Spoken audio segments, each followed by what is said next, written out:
स्वागत है आप सभी का इस बुलेटिन में। मैं हूं नीलू। करते हैं खबरों की शुरुआत तो लखनऊ से खबर लेते हैं, जहां पर 4 संदिग्ध गिरफ्तार किए गए हैं। एटीएस को हिरासत में आतंकियों के 4 मददगार लगे हैं हाथ। लखनऊ से शकील मुस्तकीम को हिरासत में लिया गया है, जबकि कानपुर से लईक और अफाक को हिरासत में लिया गया है। चारों पर असलाहा बारूद देने का आरोप था।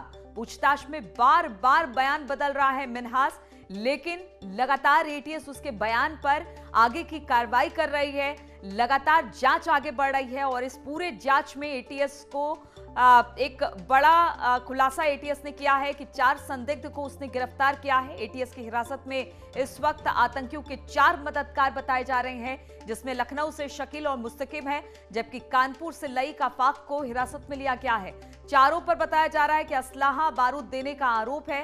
पूछताछ में मिन्हाज इस तरफ बार बार अपना बयान बदलता दिखाई दे रहा है। और बातचीत करने के लिए ऋषभ मणि इस वक्त हमारे साथ जुड़ गए हैं। ऋषभ, लगातार एटीएस जिस तरह से अपने जांच के दायरे को आगे बढ़ाती जा रही है, एक के बाद एक खुलासे हो रहे हैं और आप 4 संदिग्धों को पकड़ा गया है, क्या हिस्ट्री है इनकी?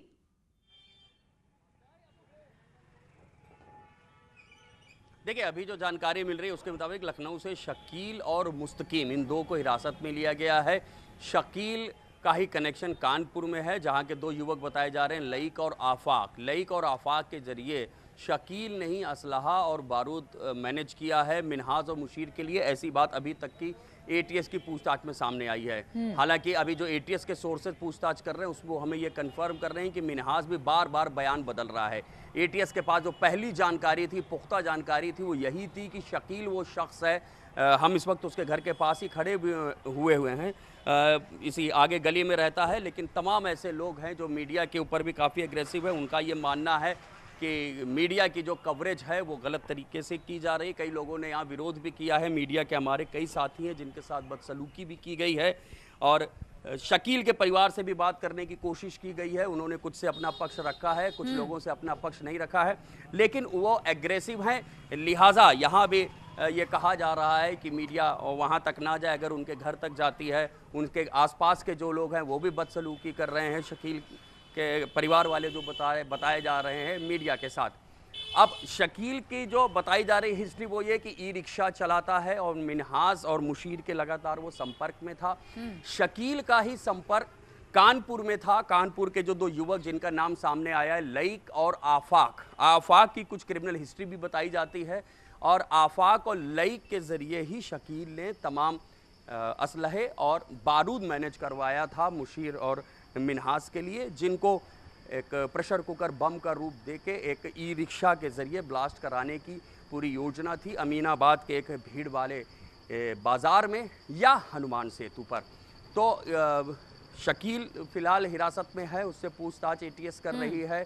एक मुस्तकीम करके है जिसका बता रहे हैं लखनऊ लोकल में ही नेटवर्क है और मुस्तकीम का भी रोल है और शकील का जो खास रोल है वो यही तो है। जिस तरह से 4 और संदिग्धों को एटीएस ने अपनी हिरासत में लिया है, वो सब किस तरह से, आपने बताया कि किस तरह से असलाह मुहैया करवाते थे या बारूद मुहैया करवाते थे, तो कुछ और गिरफ्तारियां हो सकती हैं क्या ऋषभ इस पूरे मामले में? क्योंकि अभी तो सिर्फ जांच की शुरुआत है और अभी ही 4 संदिग्ध और हिरासत में लिए गए हैं। ऐसे में जांच का दायरा जब बढ़ेगा तो बहुत सारे लोग और इसके दायरे में आएंगे। जी बिल्कुल। देखिए, शकील को तो एटीएस ने अपनी एफआईआर में फरार ही दिखाया है। जब एटीएस की एफआईआर में वो फरार है तो मान के चलिए आज या कल तक में शकील की गिरफ्तारी भी दिखाई जा सकती है, उसको गिरफ्तार किया जा सकता है। जो जानकारियां मिन्हाज से मिली थी उस जानकारी के आधार पर ही ये जांच आगे बढ़ रही है और जब ये बात अब सामने आ गई है कि उसका रोल है वहाँ पर, तो अब जाहिर सी बात है कि शकील की गिरफ्तारी करीब करीब तय है और शकील इस वक्त हिरासत में ही है। आप देख सकते हैं हम इस वक्त बिल्कुल शकील के घर के पास उसकी गली में मौजूद। हम लोग ने कोशिश भी की कई लोगों से हम बातचीत करें, वो भी अपना पक्ष रखें कि अगर बिल्कुल, तो कोई इस पर बोलने को तैयार नहीं है, लेकिन